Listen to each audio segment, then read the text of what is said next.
Bem-vindos! Na aula de hoje, nós vamos continuar conversando sobre o contrato individual de trabalho. Na verdade, em série de contrato individual de trabalho, uma questão extremamente pertinente é aquela referente às suas classificações. E é disso que nós vamos discorrer na aula de hoje, sobre as classificações do contrato individual de trabalho. Basicamente, as duas classificações mais importantes serão exatamente a classificação dos contratos quanto à sua forma e também a classificação quanto à sua duração.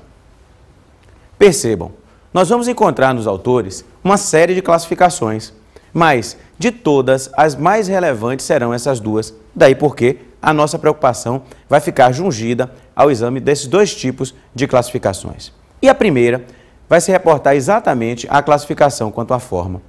Se nós abrirmos o artigo 442 da CLT, nós vamos poder retirar de lá a ideia do que seja o contrato individual de trabalho.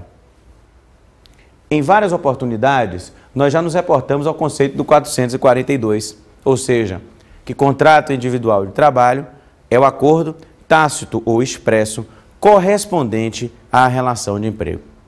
E dessa expressão, nós podemos retirar tranquilamente, então, que quanto à forma, o contrato de trabalho pode ser celebrado de forma tácita ou expressa. Percebam, o que é um contrato tácito? Em algumas oportunidades, é possível inferir do comportamento das partes a intenção de celebrar o contrato. Ainda que não haja expressa manifestação de vontade, o comportamento das partes permite induzir a existência do contrato. Nós vamos estar diante do chamado contrato tácito.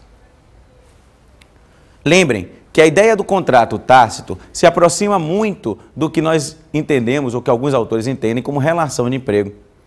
Na verdade, se aproxima na medida em que é a prestação material do serviço que mais interessa em matéria de regulamentação. Mas, regra geral, existe inequívoca expressão da vontade no ato de contratar. E aí, nós estamos diante do contrato expresso.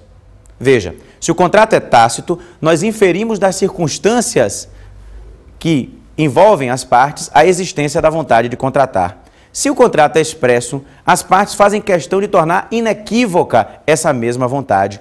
É essa a diferenciação. Mas um contrato expresso, ele pode ser celebrado de duas formas. Ele pode ser, então, expresso verbal ou expresso escrito. Qual é a diferença? A diferença é bem simples. No primeiro caso, as partes se vinculam apenas pelas palavras orais, enquanto, no segundo caso, expresso escrito, existe uma preocupação de reduzir o ajuste à forma gráfica. E aí nós temos, então, que, em sede de classificação quanto à forma, nós temos um contrato tácito, expresso verbal ou expresso escrito. Percebam, vigora a ideia em direito civil e também em direito do trabalho de liberdade das formas. Veja, o legislador deixou claro e reforçou aquela ideia que nós encontramos hoje no artigo 104 do novo Código Civil.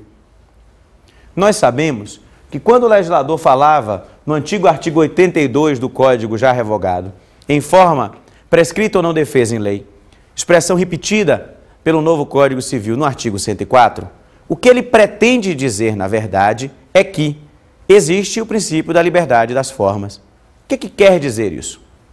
princípio da liberdade das formas significa que, se eu quero, através de um contrato, disciplinar um interesse, eu posso fazer isso da forma que melhor me aprouver.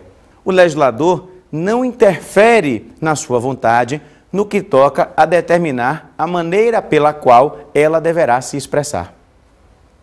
Mas, em alguns exemplos, em tipos de contratos, tanto no direito civil como no direito do trabalho, nós temos uma forma pré-estabelecida pelo legislador.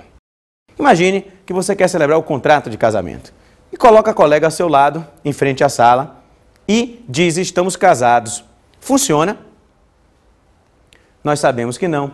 Por quê? Porque esse contrato, e para esse contrato, diz o legislador, olha, esse contrato não só é formal, como ainda é solene. Ele tem uma série de exigências que são necessárias para que o contrato se perfaça. Veja, então, existem contratos que exigem forma especial e outros nas quais essa forma especial não é exigida. Em direito do trabalho, o quadro não se modifica. Isso porque nós temos como regra generalíssima que eu posso celebrar o contrato de trabalho da forma que eu entender. Mas é verdade também que existem contratos onde o legislador indica e exige forma especial. Por exemplo, contrato de aprendizagem é um contrato onde, diz o legislador, é necessariamente contrato escrito. Mas a regra geral, em direito do trabalho, é que o contrato de trabalho pode ser celebrado da forma que as partes deliberarem. Nós temos também uma classificação dos contratos quanto à sua duração. E para isso, nós teremos que lembrar de uma regra que nós aprendemos em sede de princípios. O princípio da continuidade da relação de emprego. O que é que quer dizer isso? Nós estudamos em aulas anteriores que a ideia de continuidade da relação de emprego, que deriva da obra do Américo Plá Rodrigues, significa que ao contrato de trabalho se deve dar a máxima duração. E aí nós sabemos que a regra geral é, em matéria de duração, o contrato por prazo indeterminado.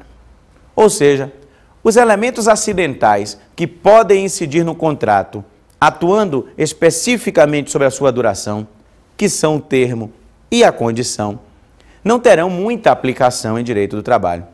Por quê? Porque a regra, volto a dizer, é o contrato por prazo indeterminado. E como é que nós podemos retirar isso da CLT? Sem dúvida, do artigo 443, parágrafo 2º e suas hipóteses. Ele nos coloca que só será válido contrato por prazo determinado em 3 hipóteses. A primeira delas são os serviços que sejam, em essência, transitórios. O legislador cria uma série de contratos que têm a possibilidade de ter sua duração pré-estabelecida. Veja, o safrista, que é aquele trabalhador cujo trabalho está sujeito às variações estacionárias da atividade agrícola, especificamente ao plantio e à colheita, ele tem exatamente o enquadramento nessa hipótese. Se eu contrato alguém para que preste serviços até o final da colheita, veja, eu estou contratando alguém para um serviço que é necessariamente finito. Ainda que eu não possa especificar o dia exato em que a colheita vai terminar, esse é um acontecimento suscetível de previsão aproximada. Daí porque eu posso contratar com base na ideia de que esse serviço é, como de fato é, transitório, por prazo determinado.